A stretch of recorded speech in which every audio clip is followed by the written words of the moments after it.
নবীজি বলছে যদি কেউ ক্ষমা চাওয়ার পরে কোনো কেউ যদি ক্ষমা না করে সেজন্য আমি নবী সুপারিশ আশা না করে। খুব মারাত্মক কথা, কিন্তু সেজন্য নবীজি বলছেন, হে আমার উম্মত, যা জামিলা হয়েছে যার সাথে হয়েছে তুমি ক্ষমা করে দাও, তুমি ক্ষমা করে দাও।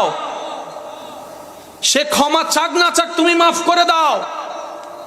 তুমি যদি মাফ করলে তোমার ইজ্জতের কমতি হয়, আমি মুস্তাফা থেকে হাসরের ময়দানে তোমার ইজ্জত বুঝে নিও।